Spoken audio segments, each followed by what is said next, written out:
이 시각 주요 뉴스입니다. 대장동과 산업부 블랙리스트 의혹 등에 대한 검찰 수사에 대해 야당이 보복 수사라고 비판하자 윤석열 대통령이 이를 정면으로 반박했습니다. 정권이 바뀌면 과거 일을 수사하는 것은 당연하다면서 민주당 정부 때는 안 했느냐고 반문했습니다.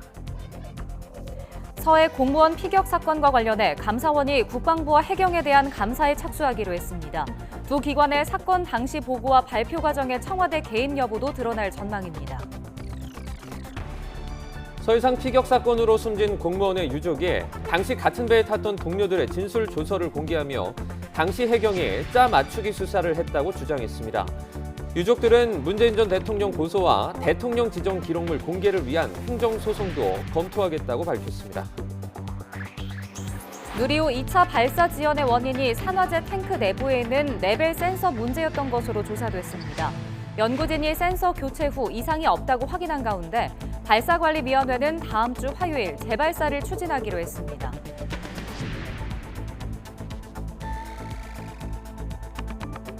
정부가 코로나19 확진자 격리 의무 기간인 현행 7일을 당분간 유지하기로 했습니다. 그러면서 격리 의무 해제는 사망자 수와 치명률이 독감 수준으로 낮아지면 가능할 것이라고 밝혔습니다. 행정안전부 소속 경찰 제도 개선 자문위가 조만간 경찰 직접 통제 강화 권고안을 발표하기로 하면서 경찰 내부 반발이 거세지고 있습니다.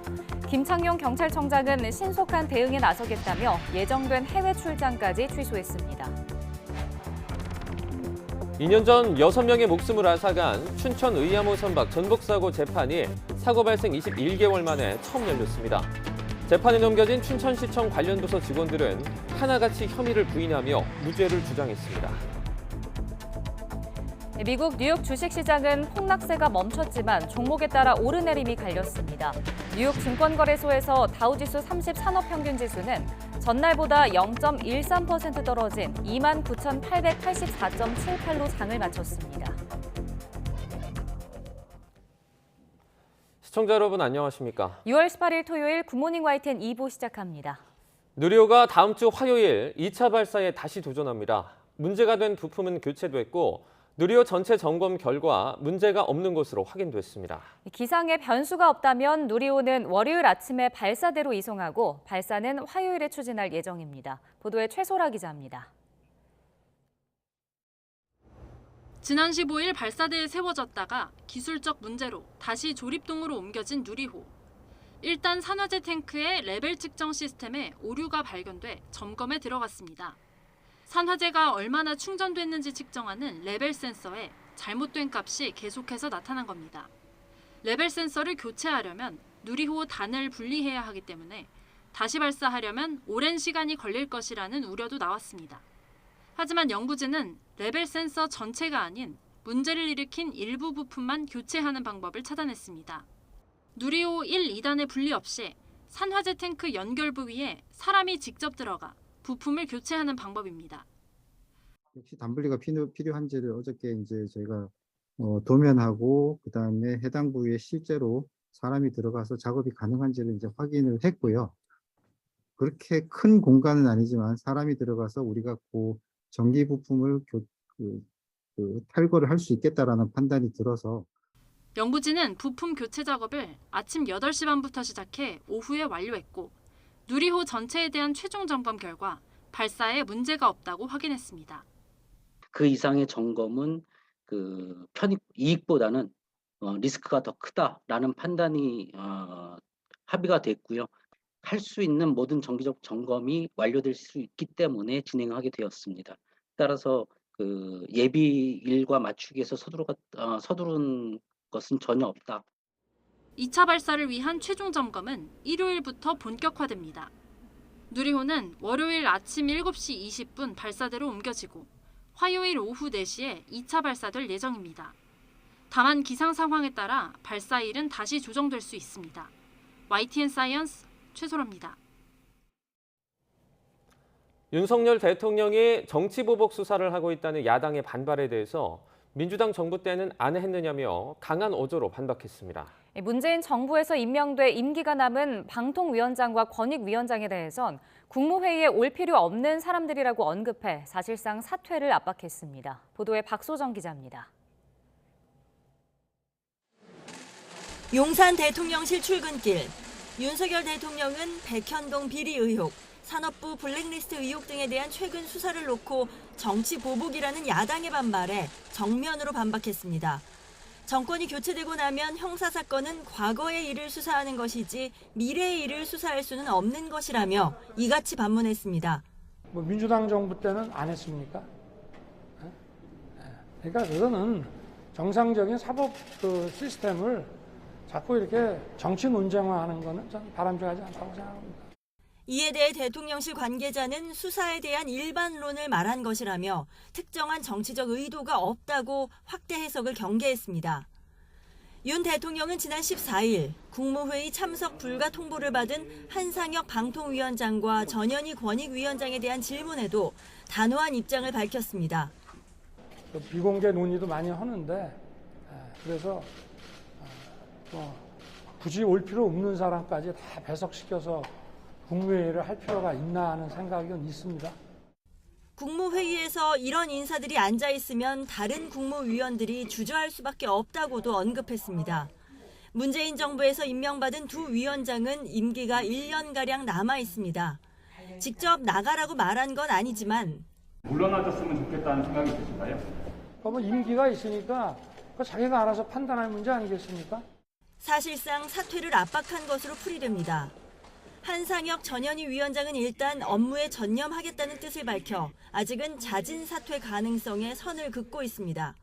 대통령실은 상식선의 이야기라고 거듭 강조하고 있지만 대통령의 발언은 정치적인 해석을 낳을 수밖에 없습니다.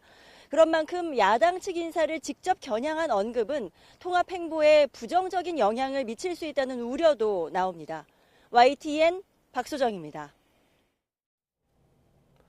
윤석열 대통령이 문재인 정부에 대한 검찰 수사가 문제 없다고 선을 그으면서 대대적인 사정 정국이 시작되는 것 아니냐는 분석이 나옵니다. 민주당은 치졸한 야당 탄압이자 국면 전환용 수사라며 강하게 반발했고 국민의힘은 문재인 정부의 적폐청산으로 되받아치며 여야 공방이 거세지고 있습니다. 박기환 기자의 보도입니다. 더불어민주당은 윤석열 대통령이 인사참사와 경제위기로 수세에 몰리자 정치보복을 통한 국면 전환용 수사정국을 만들었다며 거세게 반발했습니다. 직접 국정농단 수사에 참여한 윤석열 대통령 자신은 시키는 대로 칼춤을 추었느냐고 꼬집기도 했습니다. 무리한 수사와 치졸한 탄압이 윤석열식 정치보복의 실체입니다. 야당 탄압용 사정정국, 국면전환용 공안정국 부활을 자시할 수 없습니다. 국민의힘은 문재인 정부가 수사를 막았던 고소고발 사건을 법과 원칙에 따라 수사하는 것일 뿐이라고 일축했습니다. 당연히 문재인 정부에서 했어야 될 수사를 문재인 정부에서 막아서 못했던 사건을 이제 와서 하는 걸 갖고 무슨 정치보복 운운하는 거는 언어 도단이다. 문재인 정부 인사인 한상혁 방송통신위원장과 전현희 국민권익위원장 거취를 둘러싼 공방도 이어졌습니다. 국민의힘은 연일 의혹을 제기하며 사실상 사퇴를 압박했지만 제대로 된 인물로 국민들이 요청하는 인사로 바꾸고 싶습니다. 하루빨리 한상혁 방통위원장은 국민에 대한 사과와 함께 사퇴할 것을 촉구합니다. 민주당은 과거 공무원 사퇴 요구를 이유로 문정부 인사를 수사한다면 국민의힘 의원들도 수사 대상이라며 맞받아쳤습니다. 지금 노골적으로 지금 임기적 공무원인 두 분을 좀 물러가라고 하고 있는 거 아닙니까? 한동훈 법무장관에 의해서 지휘받고 있는 검찰의 수대로라면 권성동 대표도 불법 행위를 하고 있는 것이죠. 산업부 블랙리스트에 이어 옵티머스 라인펀드를 둘러싼 의혹까지 야권을 겨냥한 대대적인 수사 정국이 본격화할 것이란 전망도 나오고 있습니다. 여기에 이재명 의원에 대한 여러 건의 검경 수사도 진행되고 있어서 당장 민주당 내 당권 경쟁에도 영향을 줄 수 있다는 분석도 제기됩니다. YTN 박견입니다.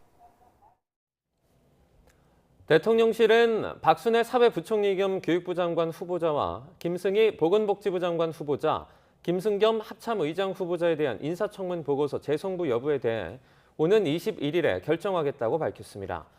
대통령실 관계자는 브리핑에서 박순애, 김승희, 김승겸 후보자 모두 인사청문 기한이 20일인 만큼 21일에 인사청문 보고서 재송부 여부를 결정하겠다고 말했습니다. 박순애 후보자는 오늘, 김승희 후보자와 김승겸 후보자는 내일이 청문 기한이지만 주말이 끼어 있어 20일로 자동 변경됐습니다. 김승희 보건복지부 장관 후보자가 국회의원 재직 시절 세금으로 조성된 입법 정책 개발비를 개인 홍보성 여론조사에 썼다는 주장이 제기됐습니다.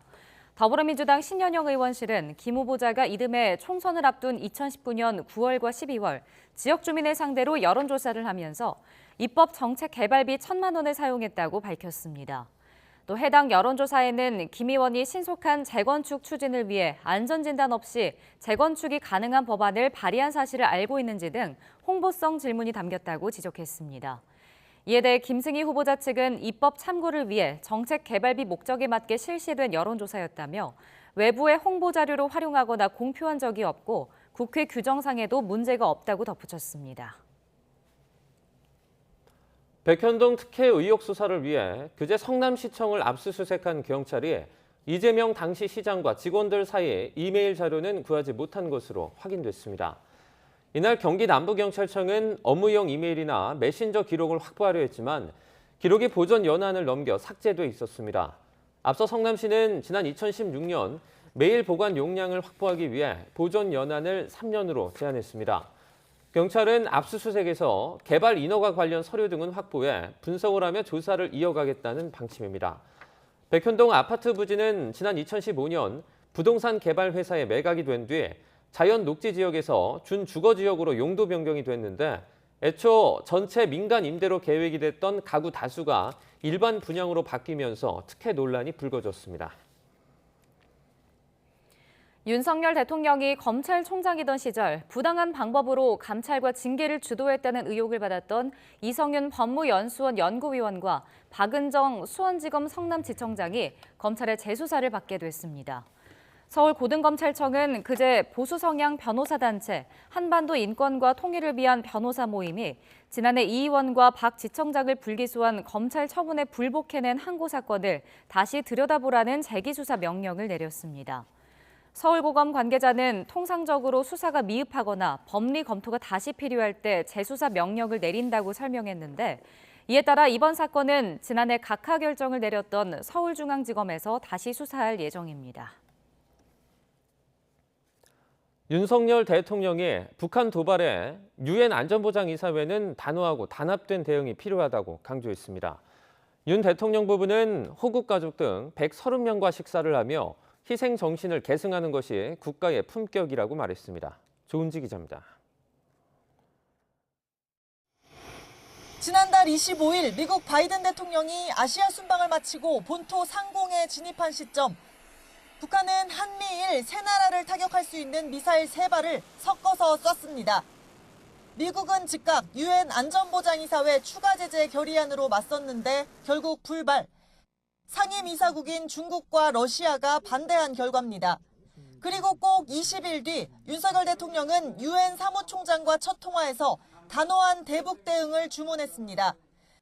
안보리 차원의 단호하고 단합된 대응이 이루어지지 않을 경우 북한의 핵과 미사일 개발을 용인한다는 잘못된 메시지가 전달될 수 있다고 강조했습니다. 북한의 행동은 국제사회 평화와 안정을 심각하게 위협하는 행위라는 점도 분명히 했습니다. 북한의 7차 핵실험 위협이 고조되는 상황에서 글로벌 중추국가로 연대 가치를 강조함과 동시에 중국과 러시아를 압박하는 포석이라는 분석입니다. 윤 대통령은 동시에 북한의 백신 등 의약품 지원 뜻을 밝혔는데 호응이 없다면서 유엔 사무국 차원에서 북한 코로나 상황을 살피며 우리 정부와 긴밀히 소통하자고 인도적 지원에는 문을 열어놨습니다. 북한 도발에 경고장을 날린 윤 대통령은 부인 김건희 여사와 함께 지난해 10월 무려 72년 만에 수습된 한국전쟁 전사자 고 조응성 하사의 명비에 헌화했습니다. 어디서 수습을 했죠? 백마고지에서 이제 엎드려서 자세로 수습이 됐고요.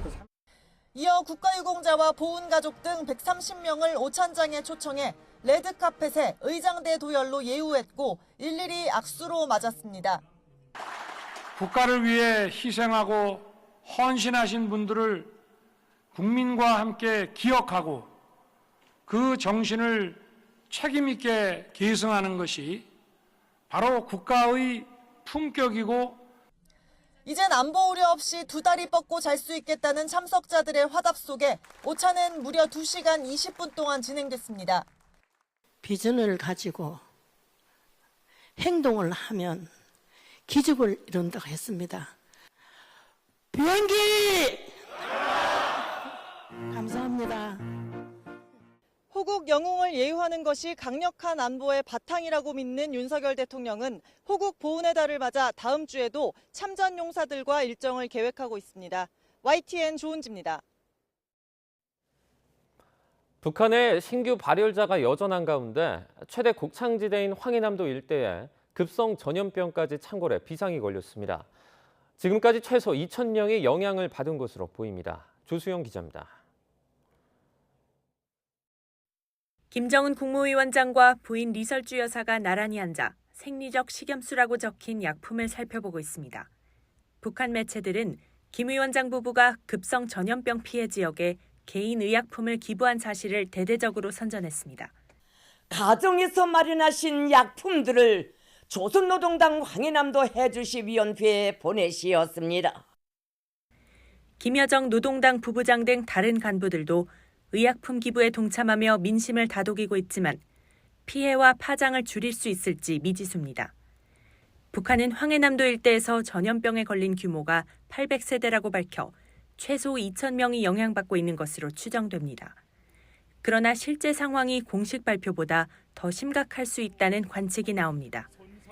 황해도는 특히 북한에서 농업 생산량이 가장 많은 지역인 만큼 농업에 차질 우려도 제기됩니다. 올해 북한도 가뭄을 겪고 있고 게다가 전염병으로 인해서 사람들 이동에 대한 통제가 이루어짐으로써 농작물 수확에도 상당히 큰 지장이 발생할 것으로 예상이 됩니다. 북한은 최근 발열자가 안정세를 보이고 있다고 주장하고 있지만 신규 환자도 2만 명대를 기록했습니다. 여기에 전염병 피해까지 커질 경우 방역 체계에 적지 않은 부담이 될 것으로 보입니다. 북한이 최근 미사일을 발사하고도 선전하지 않거나 준비가 끝난 핵실험을 미루는 것도 전염병에 따른 민심 때문인 것으로 관측됩니다. YTN 조수연입니다.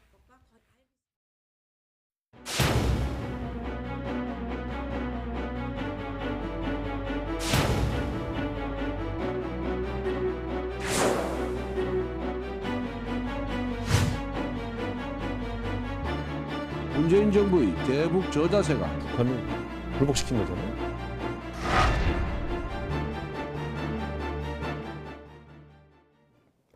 감사원이 재작년 서해 공무원 피격 사건과 관련해 국방부와 해양경찰청에 대한 감사에 나서며 실종된 공무원이 숨지기까지의 조치 과정을 살필 계획입니다. 특히 청와대가 관련 기관의 보고와 언론 브리핑 과정에 개입했을 가능성을 배제하지 않고 있어 청와대 외압이 사실로 드러나면 파장이 커질 전망입니다.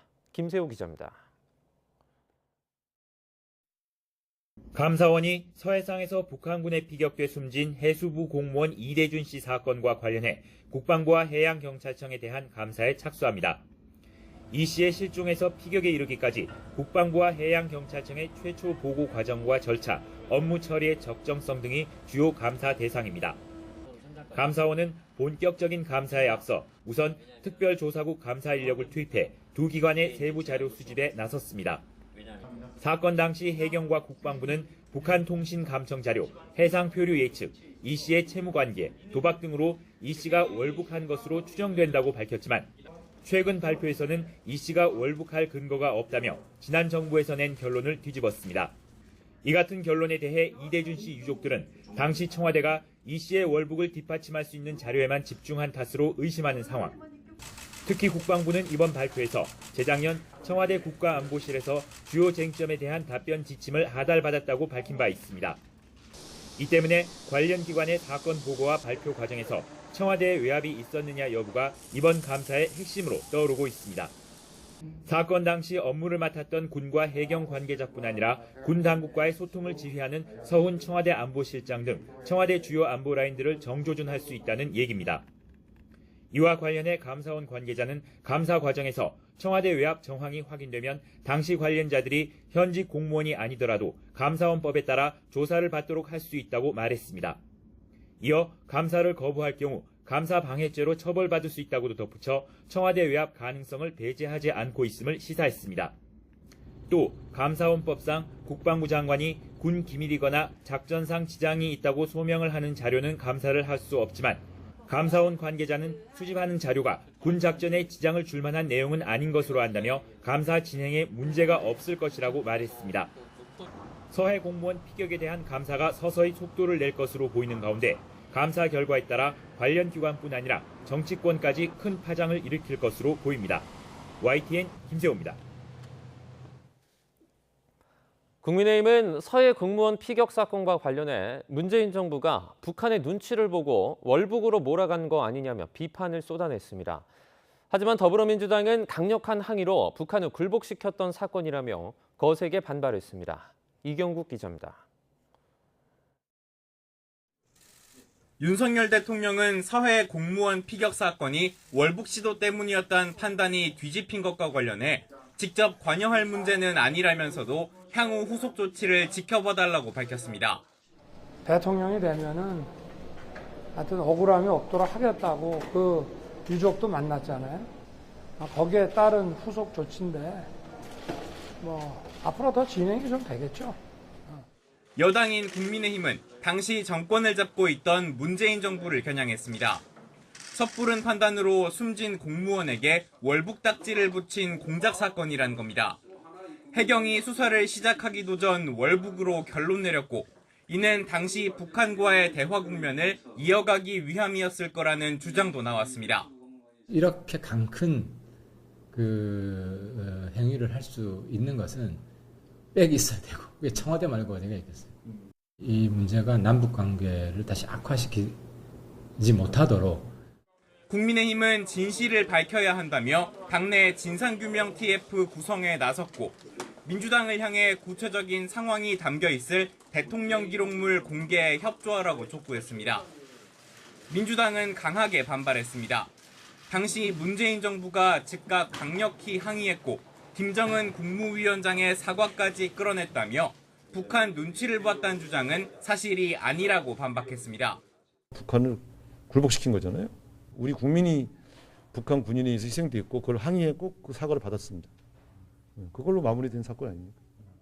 또 기록물 공개에 협조할 생각이 없다면서 민생 위기가 심각한데 대통령까지 나서 과거 사건을 꺼낸 데에는 정치적 의도가 있는 거 아니냐는 비판도 나왔습니다.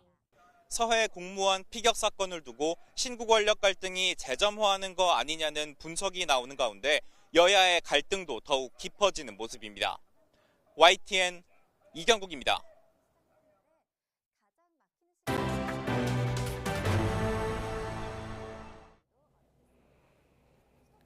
러시아의 우크라이나 침략 전쟁이 장기화하면서 농수산물 등 식품 가격 전반에 악영향을 주고 있습니다. 저장 식품으로 비교적 가격 변동이 적었던 젓갈류 가격마저 들썩이고 있는데요. 상인은 물론이고 소비자들의 한숨도 늘고 있습니다. 임성재 기자가 현장을 돌아봤습니다. 이곳은 명란젓 등 젓갈류를 파는 수산물 가게입니다. 보통 젓갈류 같은 경우는 저장식품이기 때문에 가격 변동폭이 상당히 적은 편인데요. 지난 2월 러시아의 우크라이나 침공 이후 상당한 가격 영향을 받았다고 합니다. 그럼 직접 살펴보겠습니다. 인기 식품인 명란젓입니다. 지난 1년 사이 킬로그램당 26,000원에서 28,000원으로 올랐습니다. 문제는 러시아산 명란의 수입이 어려워지면서 최대 4,000원까지 더 오를 수 있다는 점입니다. 다른 젓갈류의 사정도 비슷합니다. 오징어젓은 16,000원에서 2만 원으로 올랐고 낙지젓의 경우 14,000원에서 16,000원으로 올랐습니다. 밑반찬 같은 경우는 토속식품이기 때문에 가격이 안 오르는 형국인데 제가 30년 동안 해보면서 이렇게 가격이 여러 가지로 다 같이 오르는 건 처음입니다. 농산물 가격도 고공행진을 이어가고 있습니다. 최근 비가 오긴 했지만 올라간 물가에 더해 가뭄까지 이어지면서 가격이 더 올랐습니다. 배추 가격은 포기당 4,100원 수준, 지난해 같은 달 가격에 비해 30% 정도 올랐고 무 가격도 하나당 1,900원에 달해 같은 기간 대비 20%가량 가격이 상승했습니다. 지금 배추가 내가 봤을 때는 한 몇천 원 올랐어요. 2, 3천 원대는 올라면 2, 3천 원이면 엄청 큰 거거든. 지금 여기는 500원, 1,000원 따위도 굉장히 큰 거예요, 지금. 천정부지로 치솟는 농수산물 가격에 시장을 찾는 손님 부담도 눈덩이처럼 불어났습니다. 장볼 때 예산이 평소보다 최소 2배 이상 올랐다고 토로합니다. 근데 이제 애들 것까지 사갖고 가니까 이게 보통 뭐 얼마 안 사도 10만 원이에요. 물가가 너무 많이 올라갖고 뭐 젓갈뿐만 아니라 모든 게 다 올랐어요. 야채도 그렇고 과일도 그렇고 가계부가 빵꾸나겠죠. 상황이 이렇다 보니 정부까지 나서 이달부터 배추, 무 등 4만 톤을 비축해 가격 상황을 점검하면서 물가를 안정시킬 계획입니다. 하지만 당장 가격을 안정시킬 수 있는 뾰족한 수가 있는 것도 아니어서 상인 소비자 모두 한숨이 늘고 있습니다. YTN 임성재입니다. 미국 뉴욕 주식시장은 폭락세가 멈췄지만 종목에 따라 오르내림이 갈렸습니다. 뉴욕 증권거래소에서 다우지수 30 산업평균지수는 전날보다 0.13% 떨어진 29,888.78로 장을 마쳤습니다. 반면 S&P 500지수는 0.22% 오른 3,674.84, 나스닥 지수도 1.43% 상승한 1,798.35로 거래를 마쳤습니다.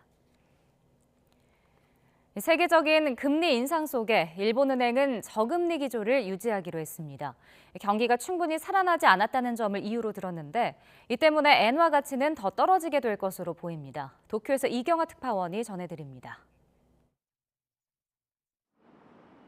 일본은행이 금융정책결정회의에서 대규모 금융 완화를 이어가기로 했습니다. 단기금리는 마이너스 0.1%로 동결하고 장기금리 기준인 10년물 국채는 0% 수준으로 유도하도록 상한 없이 국채를 사들인다는 겁니다. 구로다 일본은행 총재는 경기가 아직 코로나 이전 수준만큼 회복되지 않았기 때문이라고 설명했습니다. 金利を引き上げるということにすれば当然経済はさらに下向きに動いてしまうと経済成長も大きなマイナスになるとかですねそういったことになる恐れがありますので 미국과 유럽 등은 인플레를 막기 위해 최근 잇따라 금리를 올렸습니다. 일본도 지난 4월 이후 물가 상승이 이어지고 있지만 저금리를 유지하기로 하면서 엔저 현상은 한층 심화할 전망입니다. 엔화를 팔아 달러 등에 투자하는 움직임이 가속화하면서 엔화 가치는 최근 24년 만에 최저 수준까지 떨어졌습니다. 이렇게 되면 해외에서 들여오는 물품은 상대적으로 더 크게 올라 서민 생활에 계속 부담이 될 수밖에 없습니다. 엔저 속에 수입 물가가 뛰다 보니 지난달 일본 무역 수지 적자 폭도 역대 두 번째로 커졌습니다. 最近の為替市場では急速な円安の進行が見られ憂慮をしている。為替市場の動向やその経済、物価等への影響を一層の緊張感を持って注視していくなどの認識を共有しているところであります。 지난 2013년 아베 전 총리 당시 시작된 무제한 돈 풀기는 임금 상승도 경제 성장도 기대만큼 이루지 못했다는 평가를 받고 있습니다. 이제 방향을 바꿔야 하지만 금리를 올리면 일경원에 이르는 막대한 국가 부채의 이자 부담까지 커질 수밖에 없습니다. 저금리를 유지하면서 엔저를 방어해야 하는 딜레마 속에 내년 4월 구로다 총재 임기가 끝난 뒤에야 일본이 금리 인상에 나설 것이란 전망이 나오고 있습니다. 도쿄에서 YTN 이경아입니다.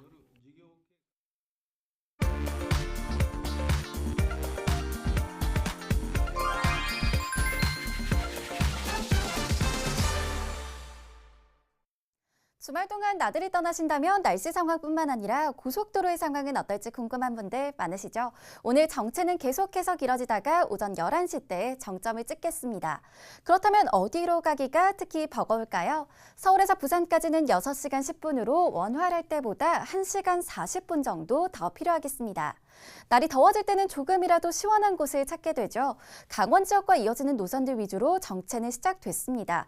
이 가운데 영동선이 지나는 대관령 부근은 오늘도 강한 바람이 불고 있습니다. 차체가 흔들리지 않도록 감속 운전 잘해주셔야겠고요. 강릉 방향 정체는 경기권인 용인 부근에서 6km 구간 이어지고 있습니다. 광주 원주간고속도로는 원주 방향으로 고속도로 초입 구간인 초월 부근에서 짧지만 평균 속도가 많이 떨어지고 있고요. 서울 양양간고속도로 양양 방향으로도 서종 부근에서 점차 차간격을 좁혀가고 있는데 최대 정체 시각인 11시 무렵에는 보고 계신 춘천 분기점 일대 지나기도 어려울 것으로 예상됩니다. 수도권 제일순환선 경기 동쪽 판교 방향은 강일 부근에서 4km 구간 가다서다 반복하고요. 경기 서쪽 일산에서 판교 방향은 조남 분기점 본선상 상황은 괜찮지만 진출로 쪽에서 평균 속도가 많이 떨어집니다. 안전띠 착용 잘해주시고요. 고속도로 교통방송이었습니다. 코로나19 환자에게 부여된 7일 격리 의무가 4주 더 연장됩니다. 만약 격리 의무를 없앤다면 다음 달부터 확진자가 급증해 8월에는 최대 8배 넘게 늘 수 있다는 점이 고려됐습니다. 이영원 기자입니다. 코로나19 확진자의 일주일 격리 의무가 4주 더 연장됩니다. 지난 4월 코로나19 감염병 등급을 2급으로 내린 뒤 4주씩 연장을 거듭해온 격리 의무를 이번에도 유지하기로 한 겁니다. 사망자 수 등이 아직 충분히 감소하지 않았고 유행 예측 결과 반등 가능성이 있는 점을 고려할 때 격리 의무 전환은 신중히 검토할 필요가 있습니다. 유행 감소세에도 최근 주간 사망자가 110명이 넘어 격리 의무 해제를 위한 핵심 지표인 100명 이하 사망 규모를 충족하지 못했습니다. 특히 격리 의무를 없애면 유행 상황이 나빠질 수 있다는 예측이 주요하게 고려됐습니다. 현재 7일 의무를 유지하면 감소세가 계속돼 8월 말 환자가 조금 늘지만 격리 의무를 해제한다면 다음 달부터 증가세가 가팔라져 8월 말 최대 8배 넘는 확진자 급증이 예측됐습니다. 격리 기간을 3일이나 5일로 줄여도 감소세가 정체돼 8월 말 중간 수준 이상으로 환자가 늘 수 있는 것으로 나타났습니다. 이번에는 우선 당분간은 현행으로 유지를 하자라는 의견이 우세했다. 그래야지 하반기의 재유행을 대비하는 데에도 좀 더 안정적으로 대비할 수 있지 않겠는가라는 의견. 국민 95%가 코로나19 항체를 가지고 있지만 시간이 지나면서 면역력이 떨어져 하반기 재유행 우려가 큰 만큼 지금의 감소세를 최대한 유지할 필요가 크다는 겁니다. 이 같은 이유로 격리 의무가 다음 달 17일까지 연장되면서 확진자 치료비나 생활비 등 재정 지원도 계속됩니다. 정부는 4주 단위로 재평가를 이어나갈 예정인데 방역 지표가 빠르게 호전되면 그 이전이라도 격리 의무 해제 여부를 다시 논할 수 있다고 강조했습니다. YTN 이영훈입니다. 확진자 격리 의무 전환을 평가할 때 가장 중요한 기준은 흔히 독감으로 부르는 인플루엔자와 비슷한 수준을 보이는가 하는 겁니다. 특히 사망자 수와 치명률이 중요한데 하루 평균 사망자가 20명 이하로 떨어져야 합니다. 김평정 기자입니다. 정부가 코로나19 확진자 7일 격리 의무를 해제할지 판단할 때 핵심으로 보는 지표는 두 가지입니다. 바로 사망자와 치명률인데 두 가지가 계절 독감, 즉 인플루엔자와 비슷한 수준이 돼야 합니다. 사망자 수 기준은 하루 평균 10명에서 20명, 주간으론 50에서 100명입니다. 늦가을에서 봄까지 6달만 유행하는 독감과 달리 코로나19는 1년 내내 이어지기 때문에 사망자 기준을 2배로 적용했습니다. 특정 질병의 전체 환자에서 사망한 사람이 차지하는 비율인 치명률은 인플루엔자와 같은 0.05에서 0.1% 범위로 정했습니다. 현재 사망자 수는 지난주에 113명으로 집계돼 기준에 못 미치지만 치명률은 범위 안에 들어온 상태입니다. 보조 지표는 유행 예측과 초과 사망, 변이 바이러스, 의료체계 대응 역량 등 4가지로 나뉘고 핵심 지표와 함께 평가에 반영됩니다. 정부는 이러한 여러 지표를 기준으로 삼으면서 전문가들의 의견을 더해 종합적으로 판단할 방침입니다. 가령 1%락도 미달성인 경우에는 격리를 그대로 유지를 하고 이런 방식에 대해서는 저희도 그렇고 그리고 전문가 여러분도 그렇고 과학적인 방식은 아니다라고 판단을 하고 있습니다. 다양한 지표에서 기준엔 못 미치지만 수치가 비슷한 수준으로 좁혀질 때는 여러 가지 상황을 함께 고려해 결정할 계획입니다. YTN 김평정입니다. 사상자 8명이 발생한 춘천 의암호 선박 전복사고 재판이 사고 발생 21개월 만에 처음 열렸습니다. 춘천시청 관련 부서 직원들이 줄줄이 재판에 넘겨졌는데 모두 혐의를 부인하며 무죄를 주장했습니다. 지원 기자입니다. 2020년 8월 강원도 춘천 의암호에서 선박 전복 사고가 났습니다. 장마철 댐 수문이 열린 가운데 줄이 풀려 떠내려가는 인공 수초섬을 막으려다 선박 3척이 뒤집혔습니다. 경찰관과 춘천시청 공무원, 시청 기간제 직원 등 8명이 물에 빠져 2명이 구조됐고 6명이 숨졌습니다. 숨진 직원 가운데 한 명은 끝내 찾지 못했습니다. 사고 이후 가장 논란이 된 건 윗선 작업 지시가 있었는지 여부였습니다. 하지만 증거를 찾지 못한 가운데 경찰과 검찰 수사는 무려 21개월을 끌었습니다. 결국 검찰은 춘천시청 관련 부서 관계자 7명과 업체 관계자 등 모두 8명을 재판에 넘겼습니다. 기소된 사람 가운데에는 물에 빠진 사람을 구조한 수상안전팀 직원도 있었습니다. 혐의는 업무상 과실치사상, 여기에 춘천시와 해당 업체에는 산업안전보건법 위반 혐의까지 붙었습니다. 이후 춘천지방법원에서 처음 열린 재판, 법정에 나온 시청 공무원들은 모든 혐의를 부인했습니다. 댐 수문을 열어 사고 위험이 큰 상황에서 적극적인 작업 중지 지시나 대피 조치가 없었다는 검사의 주장에 변호인 측은 현장 작업을 하지 말라는 지시가 있었고 이후 철수 지시 역시 있었다고 맞섰습니다.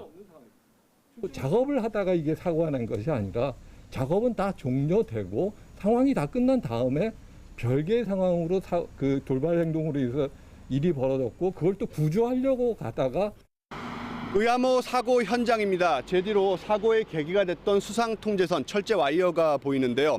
사고 당시에 시청 주무관 등 현장 핵심 실무자들이 모두 숨졌고 공식 문서가 남아있지 않은 상태에서 작업 지시 여부는 끝내 밝히지 못했습니다. 재판의 쟁점은 결국 안전관리 문제, 사건 증거자료만 10,000페이지가 넘는 것으로 알려진 가운데 법정에서도 치열한 유무죄 공방이 펼쳐질 것으로 보입니다. YTN 지환입니다. 행정안전부 소속 경찰제도 개선 자문위원회가 경찰 직접 통제 강화 권고안을 발표하기로 하면서 경찰 내부 반발이 거세지고 있습니다. 경찰 지휘부와 대책회의를 연 김창룡 경찰청장은 해외 순방 일정을 취소하고 적극 대응하기로 했습니다. 윤성훈 기자입니다. 김창룡 경찰청장 주재로 국장급 이상 지휘부가 모여 행정안전부 소속 경찰 제도 개선 자문위원회에 경찰 통제 권고에 대응하기 위한 대책을 논의했습니다. 경찰은 자문위의 권고안이 발표되기 전까지 최대한 입장이 반영되도록 노력하겠다는 방침을 세웠습니다. 또 자문위의 권고안이 나오면 입장을 발표하고 의견 반영을 위한 조처에 나서겠다고 말했습니다. 이를 위해 오는 19일부터 예정됐던 인터폴, 유로폴 해외 순방 일정은 김 청장 대신 다른 간부가 참석하기로 했습니다. 비판 속에서도 해외 순방을 강행하려던 김 청장이 입장을 바꾼 건 경찰 내부에 반발이 거세졌기 때문입니다. 전국 곳곳에서 경찰 직장 협의회 성명에 이어 경찰 조직의 심장인 경찰청 직원들도 행안부 경찰 통제 강화에 공개적으로 반기를 들었습니다. 경찰국 신설하는 것 자체가 사실은 이제 경찰을 통제하기 위한 목적이라고 생각을 합니다. 통제 속에서는 제대로 된 수사도 할 수 없고. 자문위는 행안부 장관의 경찰청장 지휘 규칙을 정하고 치안 정책관실을 신설하는 방안을 검토하고 있습니다. 특히 행안부 장관 사무에 치안뿐만 아니라 사법경찰까지 추가하고 경찰 인사와 예산, 감찰, 징계 권한 등을 부여하는 것도 검토하고 있는 것으로 알려졌습니다.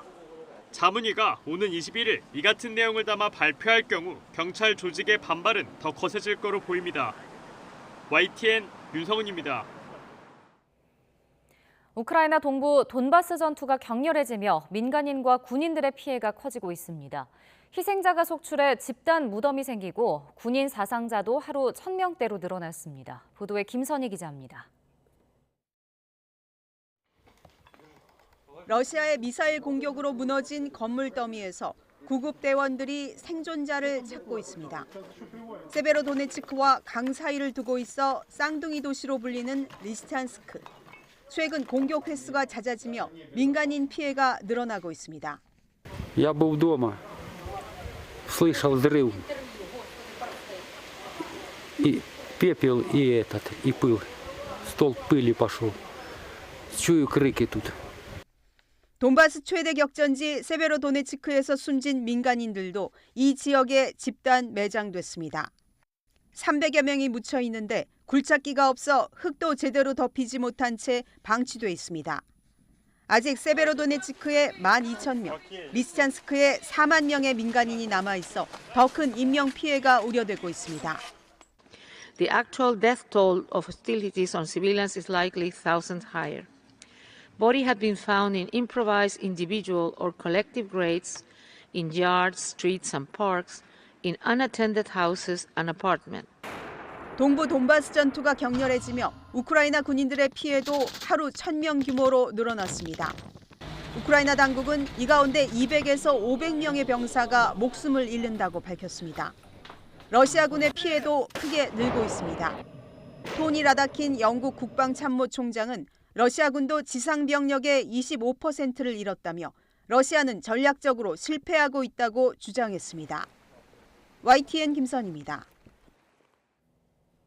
EU 집행위가 우크라이나에 EU 가입 후보국 지위를 부여하도록 권고했습니다. 오는 23일 예정된 EU 정상회의에서 27개 회원국이 만장일치로 승인하면 우크라이나는 정식 후보국의 지위를 얻게 됩니다. 강성옥 기자가 보도합니다. 우르줄라 폰데어라이엔 EU 집행위원장은 우크라이나에 EU 후보국 지위를 부여하도록 권고한다고 말했습니다. 우크라이나가 유럽의 가치와 기준에 부응하고자 하는 명확한 포부와 신념을 보여줬다고 평가했습니다. And we all know that Ukrainians are ready to die for the European perspective. We want them to live with us the European dream. 프랑스와 독일은 우크라이나의 EU 가입에 신중한 모습을 보여왔지만 최근 지지하는 쪽으로 입장이 바뀌었습니다. 이에 따라 오는 23일부터 이틀간의 일정으로 예정된 EU 정상회의에서 27개 회원국이 만장일치로 승인할 가능성이 큰 것으로 관측되고 있습니다. 러시아는 우크라이나에 EU 가입 후보국 지위를 부여하는 것에 대해 앞으로 예의주시하겠다며 불편한 입장을 내비쳤습니다. военные, оборонные составляющие в области безопасности. Поэтому там разные происходят трансформации, которые мы, конечно, самым тщательным образом наблюдаем. EU 집행위는 몰도바에 대해서도 후보국 지위 부여를 권고했지만 조지아에 대해서는 기준에 못 미친다며 후보국 지위 부여를 추천하지 않았습니다. YTN 강소옥입니다. 보리스 존슨 영국 총리가 예고 없이 우크라이나 수도 키이우를 찾아 젤렌스키 대통령과 다시 만났습니다. 두 정상은 군사 지원 방안과 경제 지원, 러시아 제재 강화 방안 등을 논의한 것으로 알려졌습니다. 안드리 예르마크 우크라이나 대통령실 비서실장은 젤렌스키 대통령과 존슨 총리가 만나 중화기와 방공 시스템 공급과 경제적 지원을 논의했다고 밝혔습니다. 러시아 최대 국제은행인 스베르방크가 국제은행 간 통신협회 스위프트 결제망을 대체할 국제 결제 시스템을 만들고 있다고 밝혔습니다. 인테르팍스 통신에 따르면 현재 시각 17일 그레프 스베르방크 대표는 자국 언론과의 인터뷰에서 현재 새로운 결제 시스템을 만들고 있다면서 1년 이내 스위프트를 완전히 대체할 충분히 효율적인 시스템을 만들 수 있을 것으로 본다고 말했습니다. 그는 또 스베르방크에 대한 스위프트 접근 차단이 은행 활동에 전혀 영향을 미치지 않았다면서 차단 당시 스위프트를 통한 거래는 전체 거래 5%를 넘지 않았기 때문이라고 주장했습니다. 과거 미국 하와이로 이민을 간 한인 동포들은 사탕수수 농장에서 힘들게 일을 했습니다. 그리고 이렇게 번 돈을 고국 독립을 위해서 보탰는데요. 하와이 한인 독립운동가들의 묘지석 탁본이 100년 만에 고국으로 돌아옵니다. 헬로티비 뉴스 김남호 기자의 보도입니다. 미국 하와이에 있는 공동묘지입니다. 한글로 된 묘지석들이 많이 눈에 띄입니다. 1세대 이민자들은 뜨거운 햇볕이 내리쬐는 사탕수수 농장에서 힘들게 일하며 고국을 그리워했습니다. 일제가 조국을 강탈하자 고된 노동의 대가로 받은 품삯을 선뜻 독립운동 자금으로 내놓았습니다. 이처럼 독립운동에 참여한 하와이 한인들의 묘비를 찾아 탁본을 만드는 작업이 추진되고 있습니다. 평균 한 묘비를 가지고 3시간을 걸려서 이제 걸리니까 시간적으로도 많이 걸리고 이제 그거를 우리 자원하시는 분들이 와서 이제 도와주고 그런 방법으로 우리가 하려고 그러니까 사람 동원하는 것도 문제가 되고. 빨래해주고 김치를 만들어 내다 판 돈을 독립운동자금으로 내놓은 이민자들도 수백 명에 달합니다. 이런 영웅들의 독립운동을 조명하기 위해 국가보훈처도 내년 3.1절을 맞아 국내 탁본 전시회 개최를 기획하고 있습니다. 미주에서 한인 이민 120주년을 계기로 전시가 있은 후에 한국으로 모셔와서 내년 3.1절을 계기로 독립기념관에서 일반 시민과 한국 학생들을 대상으로 전시를 할 예정입니다. 국민들의 그 하와이 이주 선조와 독립유공자 분들의 헌신을 알리고 선양하는 계기가 될 것으로 기대합니다. 1903년부터 하와이로 이주한 한인들은 5,600여 명에 달합니다. 그중 다수가 조국의 광복을 위해 헌신적인 삶을 살았습니다. 한인 이민자 후손들은 기억되지 못하고 묻혔던 수천여 명의 하와이 독립 영웅들이 탁본을 통해 세상에 나올 수 있기를 기원하고 있습니다. 헬로티비 뉴스 김나우입니다. 남편이 당장 아파트를 내놓자 합니다. 나 때문에, 나의 치매 간병비 때문에. 아내가 수십 년 모아둔 딸아이 결혼 자금을 깼습니다. 나 때문에, 나의 치매 간병비 때문에. 그래서 라이나 더 든든한 간병비 치매보험은 중증 치매 진단 시 매달 생활 간병비를 살아계시는 내내 지급해드리고 입원하시면 특약으로 간병인 지원도 해드립니다. 지병이나 치매 가족력이 있어도 심사를 통해 가입 가능합니다.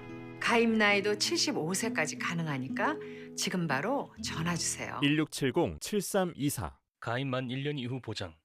진단금은 최초 1회안이며 간병인 지원 특약의 경우 갱신 시 보험료가 인상될 수 있습니다.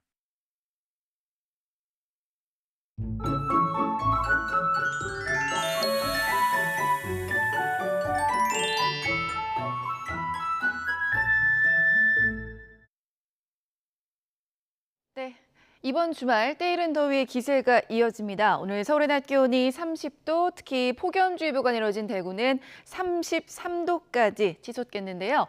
오늘도 대기가 불안정합니다. 오후에 내륙 곳곳에 소나기가 지나겠는데요. 돌풍과 벼락, 우박을 동반하는 곳도 있겠습니다.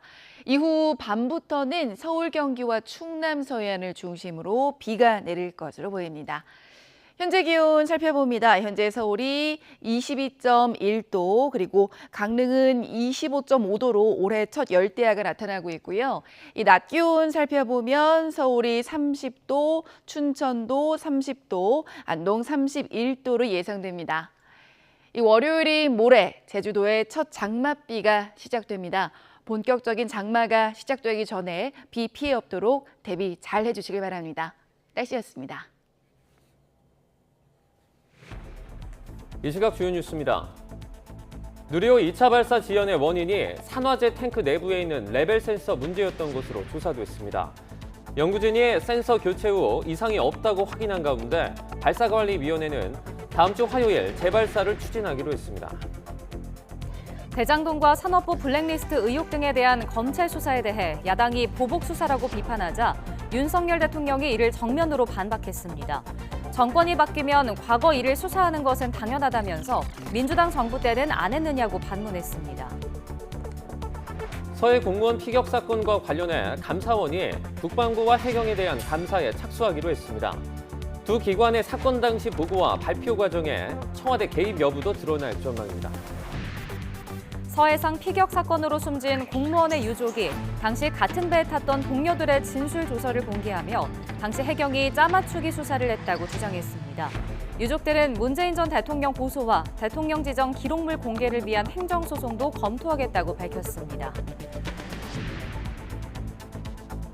정부가 코로나19 확진자 격리 의무 기간인 현행 7일을 당분간 유지하기로 했습니다. 그러면서 격리 의무 해제는 사망자 수와 치명률이 독감 수준으로 낮아지면 가능할 것이라고 밝혔습니다. 행정안전부 소속 경찰제도 개선 자문위가 조만간 경찰 직접 통제 강화 권고안을 발표하기로 경찰 내부 반발이 거세지고 있습니다. 김창룡 경찰청장은 신속한 대응에 나서겠다며 예정된 해외 출장까지 취소했습니다. 2년 전 6명의 목숨을 앗아간 춘천 의암호 선박 전복 사고 재판이 사고 발생 21개월 만에 처음 열렸습니다. 재판에 넘겨진 춘천시청 관련 부서 직원들은 하나같이 혐의를 부인하며 무죄를 주장했습니다. 미국 뉴욕 주식시장은 폭락세가 멈췄지만 종목에 따라 오르내림이 갈렸습니다. 뉴욕 증권거래소에서 다우지수 30 산업평균지수는 전날보다 0.13% 떨어진 29,888.78로 장을 마쳤습니다. 누리호 2차 발사가 다음 주 화요일 다시 추진됩니다. 과학기술정보통신부와 한국항공우주연구원은 어제 오후 5시 반 브리핑을 열고 누리호 산화제 탱크에 레벨 센서 부품을 교체해 정상 작동되는 것을 확인했다며 예비 발사일 이내인 오는 21일 2차 발사를 추진한다고 밝혔습니다. 권현준 과학기술정보통신부 거대공공연구정책관은 당초 신호 이상이 확인된 산화제 레벨 센서를 점검하고 교체하기 위해서는 누리호 단분리가 필요할 것으로 보였지만 면밀한 검토를 통해 단분리 없이 문제가 된 부품만을 교체할 수 있음을 확인했다고 밝혔습니다. 감사원이 서해 공무원 피격 사건과 관련해 해양경찰청과 국방부에 대한 감사에 착수했습니다. 감사원은 지난 2020년 9월 서해 연평도 인근 해상에서 우리 공무원이 북한군에게 피격돼 숨진 사건과 관련해 최초 보고 과정과 업무 처리의 적법, 적정성 등을 정밀 점검하겠다고 밝혔습니다. 이를 위해 감사원은 감사원 특별조사국 소속 감사 인력을 투입해 국방부와 해양경찰청을 대상으로 즉시 관련 자료를 수집하고 이를 토대로 감사에 나설 것이라고 설명했습니다. 2년 전 서해에서 북한군의 총격으로 숨진 공무원의 유족이 과거 해경의 수사 자료를 공개하며 월북 프레임에 짜맞춘 조작 수사였다고 주장했습니다. 유족 측은 당시 핵심 자료가 공개되지 않으면 문재인 전 대통령을 고소하는 방안도 검토하겠다고 밝혔습니다. 보도에 손효정 기자입니다. 해경이 월북 증거를 찾을 수 없다며 2년 만에 스스로 수사 결과를 뒤집은 다음 날 피격 공무원 고 이대준 씨 유족은 기자회견을 자처했습니다. 유족 측은 이 씨와 같은 배에 탔던 동료들의 진술 조서를 공개하며 당시 해경이 실종보다는 월북 정황에 초점을 맞춰 조사를 진행했다고 주장했습니다. 정말로 잘못된 수사였습니다. 월북의 프레임을 만들기 위해서 조작된 진술 조서를 보면 한 동료는 이 씨가 월북했다는 뉴스를 봤느냐는 해경의 질문에 터무니없는 말이라 깜짝 놀랐다고 답했고 다른 직원도 이 씨에게서 북한과의 연관성을 보지 못했다며 굳이 월북했을 거라고 생각하지 않는다고 진술했습니다. 특히 월북하려면 저체온증을 막기 위해 방수복을 챙겨 입었어야 했는데 이 씨 방에 방수복이 그대로 있었다는 진술도 나왔습니다. 그날 그 바다 온도가 낮아가지고 방수복 입고 월북을 할 수밖에 없다. 그런 부분을 숨기고 해경에서 월북이라고 발표를 한 겁니다. 유족들은 진술 조서와 함께 초동 수사 자료도 받았는데 아직 다 검토하지 못했지만 거기에도 월북이란 표현은 없다고 강조했습니다. 대통령님, 제 아버지 성함은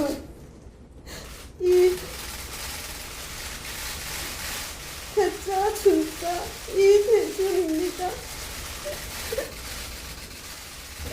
그리고 제 아버지는 월북자가 아닙니다. 하지만 이 씨가 어떤 이유로 서해를 표류하다 숨졌는지 또 2년 만에 해경이 수사 결과를 뒤집은 근거 등 정확한 진상을 알 수 있는 자료는 공개되지 않았습니다. 당시 핵심 자료는 대통령 기록물로 지정돼 봉인된 상태인데 유족 측은 이 자료들에 대한 정보 공개 청구가 받아들여지지 않으면 행정소송을 낼 계획입니다. 또 국회 재적의원 3분의 2 이상이 찬성할 경우 공개할 수 있는 조항을 근거로 여야 원내대표에게 공개를 건의할 예정으로 끝내 국회도 받아들이지 않으면 문재인 전 대통령 등을 직권남용이나 직무유기 혐의로 고소해 법원의 영장을 받아 자료를 공개하는 방법도 검토하겠다고 강조했습니다. 대통령 기록물 법상 그 법원의 영장을 발부받아야 정보가 공개가 되는데 그 정보를 받기 위해서 부득이하게 고발할 수밖에 없습니다. 국회에서 합의가 쉽지 않은 만큼 관련 수사가 시작돼 핵심 자료들이 공개된 뒤에야 2년 전 사건의 실체가 구체적으로 규명될 것으로 보입니다. YTN 손효정입니다. 윤석열 대통령이 문재인 정부에서 임명된 한상혁 방통위원장, 전현희 권익위원장에 대해 국무회의에 굳이 올 필요가 있느냐고 말했습니다. 야당에서 주장하는 검찰 보복 수사 논란에는 정상적인 사법 시스템이라고 받아쳤습니다. 발언 내용 들어보시죠. 굳이 올 필요 없는 사람까지 다 배석시켜서 국무회의를 할 필요가 있나 하는 생각은 있습니다. 물러나줬으면 좋겠다는 생각이 드신가요? 자, 뭐 임기가 있으니까 자기가 알아서 판단할 문제 아니겠습니까? 네. 과거 일을 수사하지 미래 일을 수사할 수는 없잖아요. 네? 그러면 다 과거 일부터 수사가 이루어지고 그리고 또 좀 지나고 나면 현 정부 일도 또 수사가 이루어지고 하는 것이지 뭐 민주당 정부 때는 안 했습니까? 네? 네. 그러니까 그거는 정상적인 사법 시스템을 자꾸 이렇게 정치 논쟁화하는 거는 저는 바람직하지 않다고 생각합니다. 최근 임기 반환점을 돈 국민의힘 이준석 대표가 성접대 의혹 등으로 불거진 조기 사퇴론을 일축하고 정면 돌파 의지를 내비쳤습니다. 공천개혁 카드까지 꺼내며 주도권에 고삐를 더 죄는 모양새인데 당 윤리위의 징계 수위가 성패를 가를 1차 분수령으로 꼽힙니다. 강진원 기자입니다. 취임 1주년 기자간담회에서 이준석 대표가 내건 핵심 화두는 자기 정치와 혁신이었습니다. 대선과 지방선거를 승리로 이끈 만큼 앞으로 남은 1년 자신의 목소리를 더 내겠다는 겁니다. 제가 옳다고 생각하는 당을 만들기 위해 가지고 제 의견을 더 많이 투영시키겠습니다. 이전 보수 여당의 계파 갈등 사례를 거론하며 공천제도 개혁 방침도 거듭 강조했습니다. 친이와 친박이 서로 공천 학살하면서 죽이던 경험에 젖어 있는 그 트라우마 때문에 그렇게 하시는 건 이해하겠습니다만은 제도를 정비하지 않으면 저희는 다음 총선 때 또 죽습니다. 투명한 시스템을 만들어 2년 뒤 총선에 더 경쟁력 있는 후보를 내보내겠다는 건데 당내에선 뒷말이 사그라지지 않았습니다. 다음 당대표 권한인 공천권에 굳이 손대려는 이유가 뭐냐는 겁니다. 이른바 윤핵관 등을 겨냥해 포석을 깔았다는 해석이 분분한 상황에서 친윤계 맏형격인 정진석 의원은 공개적으로 이 대표를 향해 포문을 열었습니다. 지도부 내에서도 견제구가 날아왔습니다. 자기 정치를 이 혁신을 통해서 하려고 하는 거 아니냐라는 오해들이 좀 있었어요. 물론 이 대표 입장에선 어느 정도 예상했던 반응인 만큼 혁신 기조를 굽힐 생각은 없어 보이지만 관건은 당 윤리위입니다. 자신이 지난 2013년 한 기업 대표로부터 성접대를 받았다는 의혹을 무마하기 위해 증거인멸을 교사했다는 의혹이 당 윤리위에 올라간 상태이기 때문입니다. 이 대표는 관련 의혹을 부인하고 있지만 이달 안에 열릴 것으로 예상되는 회의에서 징계가 결정되면 정치적 타격이 불가피합니다.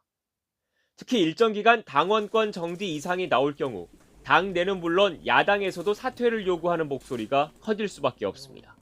성상납 의혹으로 징계 심의를 받는다는 사실 자체만으로도 국가적 망신입니다. 국민의힘 윤리위의 한 관계자는 지난 4월 이 대표에 대한 징계 절차 개시 여부를 논의할 때 분위기가 엄중했다고 전했습니다.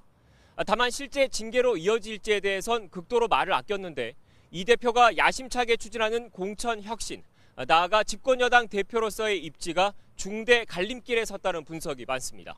YTN 강진원입니다. 국민의힘 안철수 의원이 대선 이후 합당 과정에서 국민의당 몫으로 추천하기로 한 최고위원 2자리를 놓고 이준석 대표와 충돌 양상을 보인 것에 대해 문제를 만든 사람이 풀어야 한다며 이 대표를 비판했습니다.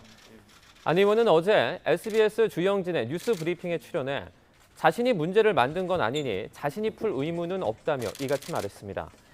그러면서 이미 추천을 오래전에 했는데 이제 와서 얘기가 나오는 것 자체는 이해가 잘 가지 않는다며 불편한 기색을 드러냈습니다. 더불어민주당 우상호 비상대책위원장은 백현동 아파트 개발 의혹과 관련한 경찰의 성남시청 압수수색에 대해 이재명 의원을 겨냥한 것이라며 윤석열 정권은 정치 보복 수사를 중단해야 한다고 거듭 촉구했습니다. 우 비대위원장은 국회에서 열린 비대위 회의에서 경찰의 강제 수사는 야권의 유력 대선 주자를 겨냥한 정치 수사로 보인다며 이같이 말했습니다. 또 검찰이 박상혁 의원을 피의자로 소환한다는 보도가 나오고 정영애 전 여성가족부 장관을 겨냥해서도 여러 보도가 나온다며 이런 수사들이 하루 이틀 사이에 동시에 진행되는 것을 보면 자체 기획된 정치적 수사라는 점이 분명하다고 지적했습니다.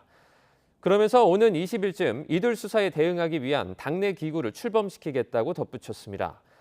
박홍근 원내대표도 윤석열 정부가 국무회의 전날 전현희 국민권익위원장 등에게 불참하라고 통보해 업무에서 배제하고 국민의힘까지 나서 한상혁 방통위원장 사퇴를 종용한다며 임기가 정해진 위원장 업무를 방해하는 건 명백한 직권 남용이라고 주장했습니다. 오는 8월 전당대회를 앞둔 더불어민주당 내에서는 연이은 선거 패배에 대한 이재명 의원 책임론과 함께 당대표 불출마 요구가 잇따르고 있습니다. 침묵을 지키면서 본격적인 의정활동 준비에 매진하는 이 의원이 당내 견제 여론을 뚫고 당권 경쟁에 나설지 관심이 쏠립니다. 조성호 기자입니다. 민주당 내 최대 의원 모임 더 좋은 미래는 8월 전당대회에서 새로운 가치와 의제, 인물이 떠올라야 한다는 입장을 냈습니다. 일부 재선 의원들은 90년대 학번, 70년대생이 깃발을 들어야 한다며 세대 교체론을 띄웠고 생물학적으로 젊어가지고 그런 사람들이 좋다는 게 아니고 책임이 없기 때문에, 자유롭기 때문에 우리가 꼭 지금 해야 되는 일들을 주도적으로 할 수가 있다. 초선들도 여기에 힘을 싣는 분위기. 기존의 이러한 지도부에 들어있지 않는, 책임지는 위치에 있지 않은 새롭고 참신한 지도부가 구성되는 게 국민들의 바람이 아니냐. 대선과 지방선거 패배 책임을 물어 가장 유력한 당권 주자인 이재명 의원을 겨냥해 전당대회에 나오지 말라고 압박하는 모양새입니다. 친 이재명계 의원들은 불편한 속내를 감추지 않습니다. 갑자기 지방선거 지자마자 특정 후보의 책임론이 나온 거 아니겠습니까? 후보이기 때문에 무조건 다 책임을 져라라는 것은 우리가 객관적 상황과 이런 과정을 봤을 때 과도한 정치 공세다. 하지만 세대교체론과 이재명 불출마론을 놓고는 당권의 뜻이 있는 친문 중진들 셈법도 엇갈립니다. 누구는 되고 누구는 안 된다는 건 옳지 않다는 반론도 만만치 않습니다. 이재명 의원도 또는 뭐 전해철 의원이나 많은 분들이 관심 있는 분들이 내가 잘 바꿀 수 있어요라는 말씀을 저희가 당원구가 국민들에게 이야기하고 그 경쟁이 되면 이재명 의원은 당내 경론을 침묵 속에 지켜보면서 전당대회 출마 여부는 여전히 고민하는 것으로 전해졌습니다.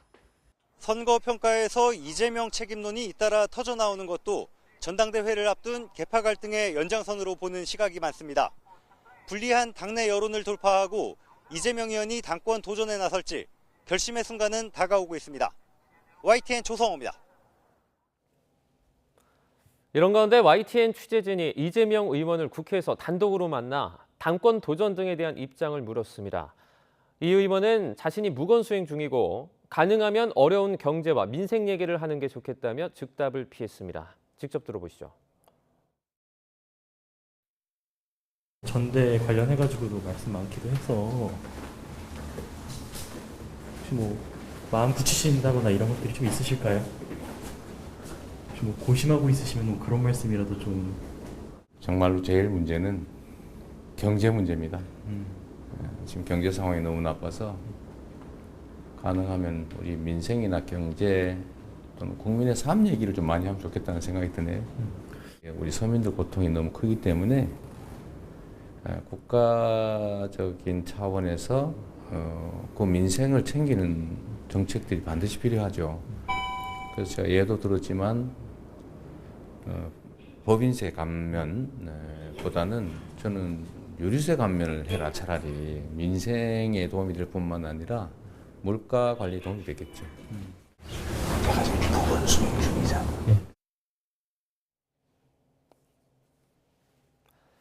행안부 소속 경찰제도 개선 자문위원회가 오는 21일 경찰 통제를 내용으로 하는 권고안을 내놓기로 하면서 김창룡 경찰청장이 해외 순방 일정을 미루고 적극적으로 대응하기로 했습니다. 경찰청은 어제 오후 김 청장 주재로 국장급 이상 간부와 긴급대책회의를 열고 자문위 권고안에 대한 대응 방안을 논의했습니다. 경찰청은 자문위의 권고가 나오기 전까지 경찰 입장이 반영되도록 노력하되 권고안이 발표되면 필요한 조치를 취하겠다고 말했습니다. 내일로 예정됐던 인터폴, 유로폴 해외 순방 일정은 김 청장 대신 차장 또는 국가수사본부장이 참석하기로 했습니다. 정부가 지금의 코로나19 확진자의 7일 격리 의무를 당분간은 유지하기로 했습니다. 자칫 재확산 시기가 당겨지고 피해 규모가 더 커질 수 있다는 우려 때문인데요. 앞으로 4주 단위로 상황을 더 평가하겠다는 방침입니다. 코로나 중대본 회의를 주재한 한덕수 국무총리의 모두 발언 내용 들어보겠습니다. 전문가들은 의료 대응 여력 등 일부 지표는 달성된 것으로 평가되지만 사망자 수 등이 아직 충분히 감소하지 않았으며 격리 의무를 완화할 경우 재확산의 시기를 앞당기고 피해 규모를 확대할 수 있다고 상황을 평가하였습니다. 이에 따라 정부는 현재의 7일 격리 의무를 유지하고자 합니다. 앞으로 전문가들과 함께 4주 단위로 상황을 재평가할 예정이며 그 이전이라도 방역 지표와 기준을 충족하면 확진자 격리 의무 조정 여부를 검토하겠습니다. 요양병원과 시설의 대면 접촉 면회가 다음 주부터 전면 허용됩니다. 4명까지로 제한됐던 1회 면회객 수도 병원 여건에 따라 정할 수 있고 백신을 4차까지 맞은 입원 입소자는 외박도 가능합니다. 보도에 기정훈 기자입니다. 면역력 떨어지는 노인과 환자들이 많은 요양병원과 요양시설. 한두 명만 걸려도 집단 감염으로 이어지기 쉬운 이들 감염 취약시설에도 일상회복 폭이 확대됩니다. 다음 주부터 대면 접촉 면회가 전면 허용됩니다. 최근 요양병원과 시설 입소자의 4차 접종률이 80%를 넘어섰고 가족을 자주 만날 수 없는 안타까운 마음을 고려해서 지난 4월 30일 이후 예방접종 완료자에 한해서 가능하던 대면 면회를 접종 여부와 무관하게 허용하겠습니다. 4차 접종을 마쳐야 면회가 가능했던 요양시설 입원 입소자들이 접종 여부 상관없이 면회할 수 있습니다. 3차까지 맞아야 했던 면회객도 백신 이력과 무관하게 면회할 수 있고 4명으로 제한했던 1회 면회객 수도 시설 상황에 따라 정하도록 했습니다. 면회 인원과 자격은 풀지만 면회할 때 방역 수칙은 유지합니다. 다만 사전 예약제, 또 면회자 사전 검사 실시와 함께 면회 시 마스크 착용, 또 음식물 섭취 금지, 면회 전후의 환기 등과 같은 안전한 면회를 위한 기본 방역 수칙은 계속해서 준수해 주셔야 합니다. 입소 입원자의 외출 외박도 풀립니다. 현재는 필수 외래 진료 경우에만 나갈 수 있는데 앞으로는 4차 접종자 또는 2차 이상 접종 후 확진됐던 경우라면 필수 외래 진료가 아니어도 외출 외박이 허용됩니다. 다만 복귀할 때 PCR이나 신속 항원 검사는 반드시 받아야 합니다. 이와 함께 시설 종사자 선제 검사도 완화해 일주일에 2번 받던 것을 한 차례로 축소합니다. 요양병원이나 시설에 새로 들어갈 때도 검사를 2번 하고 결과 나올 때까지 나흘 격리하던 것을 한 번 검사받고 음성이면 바로 입원할 수 있도록 했습니다. 주야간 보호센터 등 일부 이용시설에만 제한 허용했던 외부 프로그램도 3차 접종을 완료한 강사가 진행하는 조건으로 전체 시설로 확대 허용하기로 했습니다. YTN 기정훈입니다. 코로나19 장기 후유증에 대한 우려가 현실화하면서 전 세계 곳곳에 관련 연구와 대책 마련이 활발히 이루어지고 있습니다. 미국도 장기 후유증으로 의심되는 환자가 잇따르자 끝나지 않는 코로나와의 전쟁에 나섰습니다. 조인영 리포터가 전해드립니다. 지난해 12월 코로나 확진 판정을 받았던 알렉시스 임 씨는 요즘도 잔기침에 시달립니다. 회사 업무에 영향을 줄 만큼 증상이 있지만 코로나 후유증이라는 의료적 진단을 받지 못했습니다. 가끔 전화하다가 클라이언트랑 얘기를 하는데도 기침이 자꾸 나오다 보니까 죄송합니다를 연발할 때가 있고 저한테 직접적으로 이게 코로나 후유증이라고 말하신 의사 선생님이나 전문가는 없으신데 코로나19 누적 확진자가 9천만 명에 이르는 미국에선 장기 후유증을 호소하는 환자도 늘고 있습니다. 지난달 미국 질병통제예방센터 CDC는 미국 내 확진자 5명 중 1명꼴로 후유증을 앓는 것으로 파악됐다고 발표했는데 코로나 장기 후유증으로 알려진 증상만 200가지 정도나 됩니다. 가장 흔한 거는 피곤. 굉장히 병적으로 피곤하고 조금만 움직여도 되게 피곤하고 또 신경학적으로 보면은 그게 롱코비드 증상이 많은데 기억력이라든지 집중력 감퇴 그다음에 수면장애, 우울증과 불안감, 두통, 어지러움증이 많고요. 앞서 지난 4월 조 바이든 미국 대통령은 코로나 장기 후유증 선제 대응에 나섰습니다. 장기 후유증을 해결하기 위해 국가 차원의 실태 조사와 연구를 지시한 건데 코로나 후유증 환자 치료에 사용할 2천만 달러와 4년 장기 계획으로 12억 2,500만 달러의 연구비 지원을 결정했습니다. 전문가들은 올여름 코로나19 재유행이 다시 현실할지 모른다는 우려와 함께 심한 코로나 장기 후유증으로 환자가 사망에 이를 수 있다는 관측까지 제기되는 만큼 연구에 박차를 가해야 한다고 조언합니다. 특히 미국 주 정부, 연방 정부에서 관심을 갖는 이유는 그거는 늘어날 수밖에 없다. 환자는 늘어날 수밖에 없다라는 그 예상을 하고 있기 때문에 대학을 중심으로 한 대형 병원인 경우에는 이미 어느 정도 롱 코비드 환자를 받아들일 준비가 되어 있고 또 되어 가는 방향으로 진행 중입니다. 팬데믹 이후에도 코로나 장기 후유증은 개인은 물론 사회와 경제 곳곳에 막대한 지장을 줄 수 있는 만큼 관련 연구와 대책 마련이 시급해 보입니다. 미국 필라델피아에서 YTN 월드 조인영입니다. 코로나19 확산에 따른 도시 봉쇄 충격으로 중국 상하이의 5월 공업 총생산액이 지난해 같은 기간보다 30% 가까이 줄었지만 점차 회복세를 보이고 있습니다. 상하이 통계국 발표에 따르면 5월 공업 총생산액은 2,341억 위안, 우리 돈 약 45조 9천억 원으로 지난해 같은 달보다 27.6%가 줄었지만 도시 봉쇄 충격이 컸던 지난 4월 마이너스 61.5%보다는 감소폭이 크게 줄었습니다. 코로나19가 점차 진정되면서 생산시설 조업이 점진적으로 재개된 데 따른 것으로 보입니다. 인구 2,500만 명인 중국의 경제 수도 상하이는 코로나19가 급속히 확산하자 지난 3월 28일 도시를 전면 봉쇄했다가 65일 만인 지난 1일에 해제했습니다.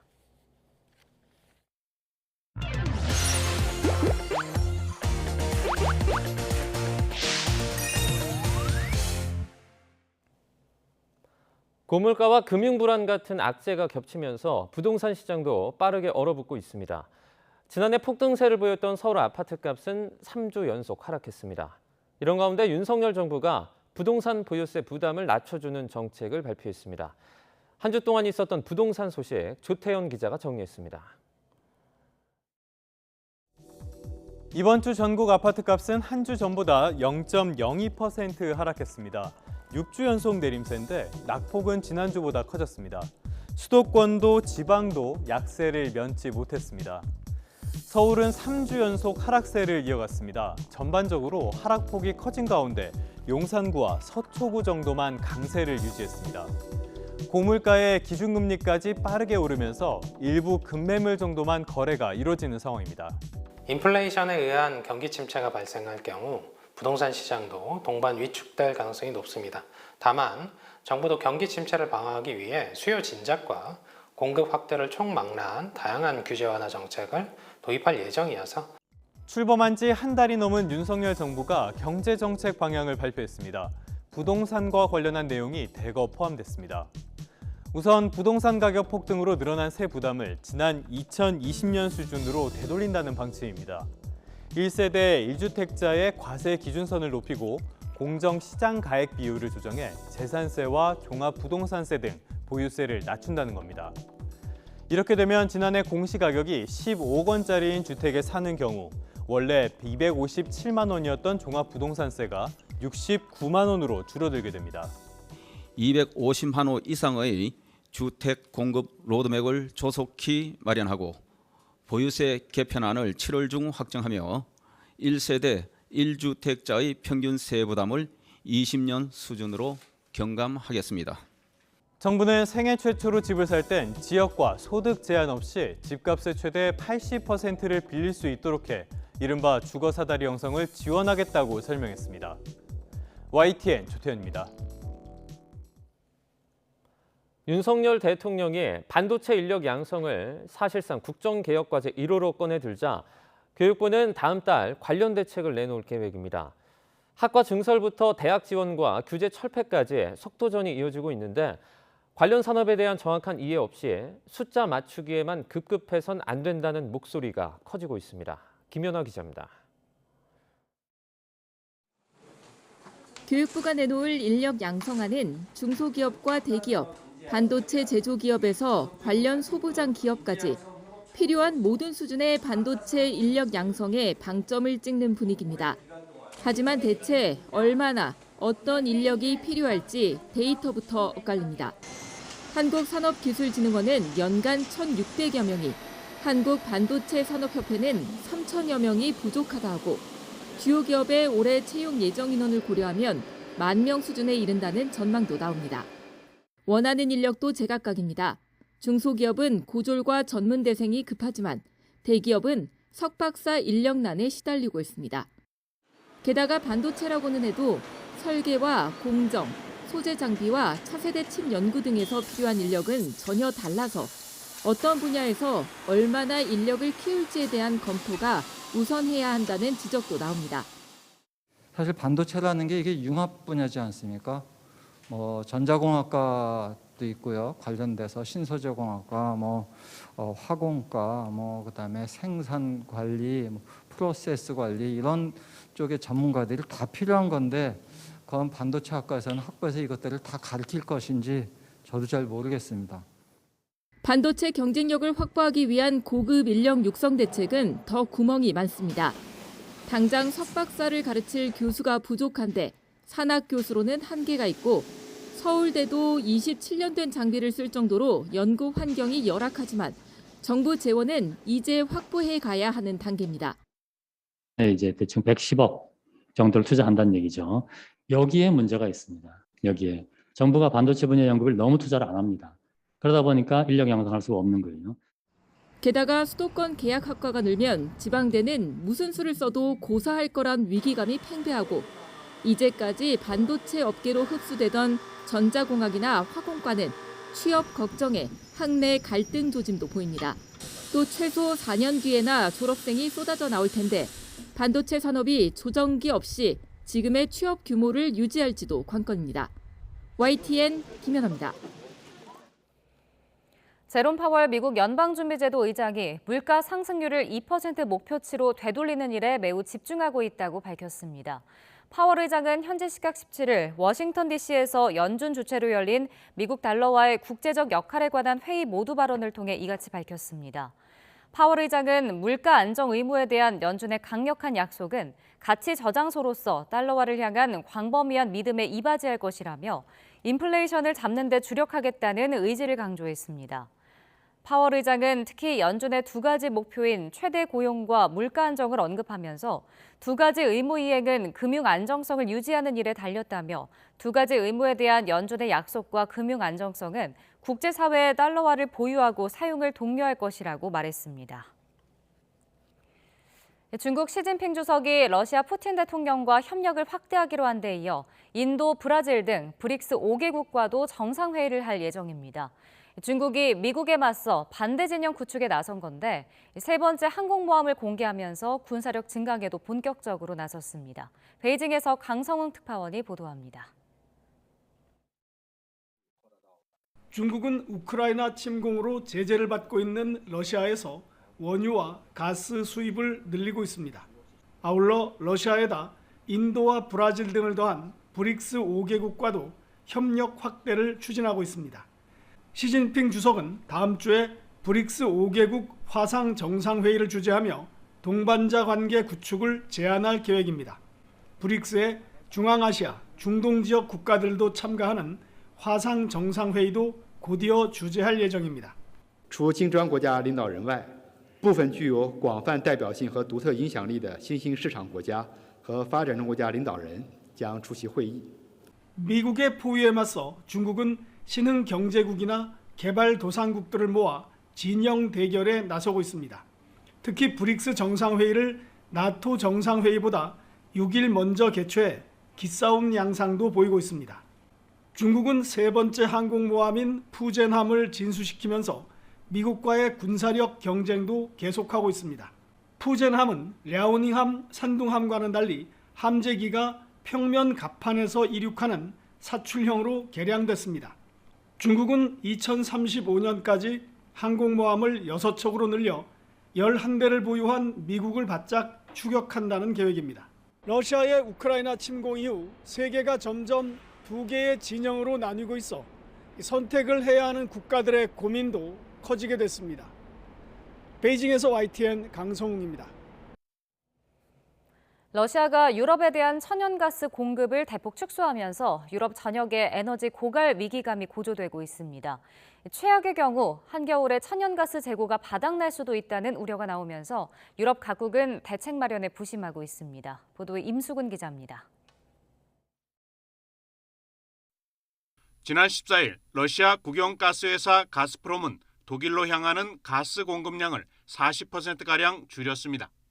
가스프롬은 수리를 위해 캐나다에 보낸 가스관 터빈이 제재 때문에 러시아로 돌아오지 않고 있다며 화살을 서방에 돌렸습니다. И здесь надо сказать в кавычках огромное спасибо зарубежным регуляторам и в частности европейским регуляторам. 다음 날 러시아는 다시 독일로 가는 가스를 30% 더 줄이고 이탈리아에는 15% 감축한다고 밝혔습니다.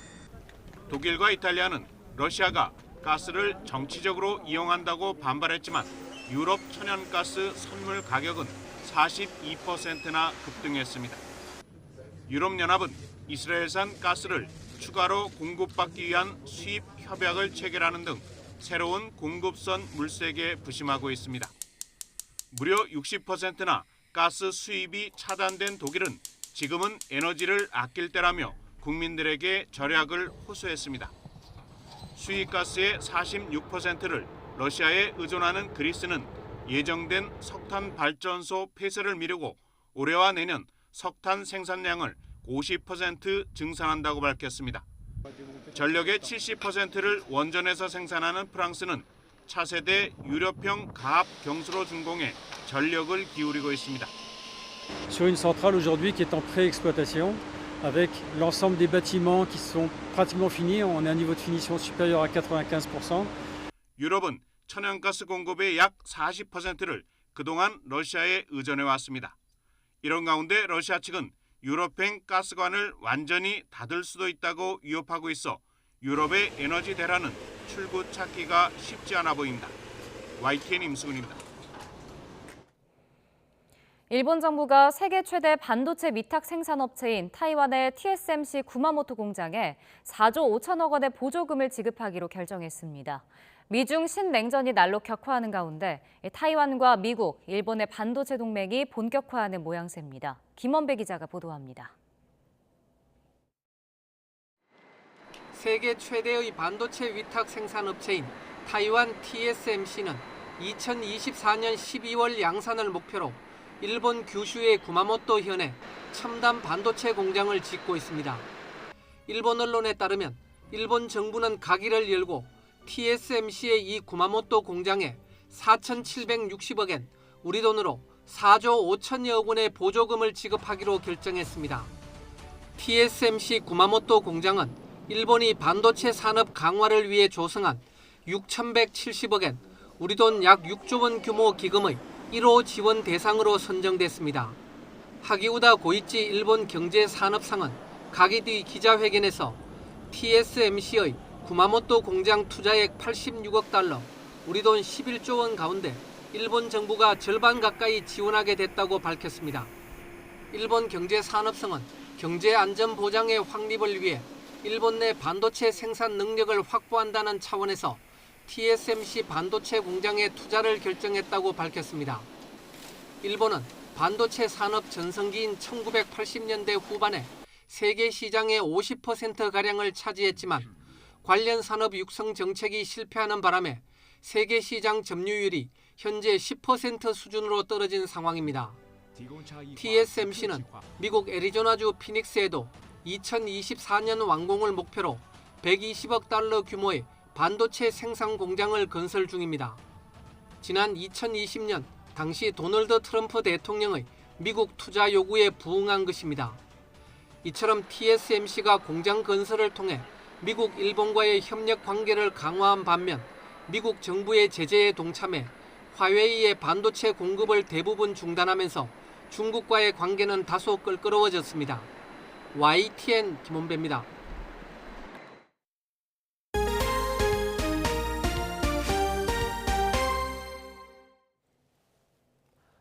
귀갓길 여성을 뒤쫓던 남성이 여성의 집에 무단 침입하려다 달아났다는 소식 YTN이 전해드렸는데요. 홀로 귀가하는 여성을 대상으로 한 범죄가 빈번하게 일어나고 있지만 강한 처벌이 쉽지 않은 게 현실입니다. 왜 그럴까요? 김혜린 기자의 보도입니다. 지난 6일 새벽 6시 반쯤 서울 대흥동에서 한 남성이 홀로 걷는 여성을 바짝 뒤쫓습니다. 급기야 여성의 집 대문까지 침입한 이 남성. 간발의 차로 현관문이 닫히면서 그대로 달아났습니다.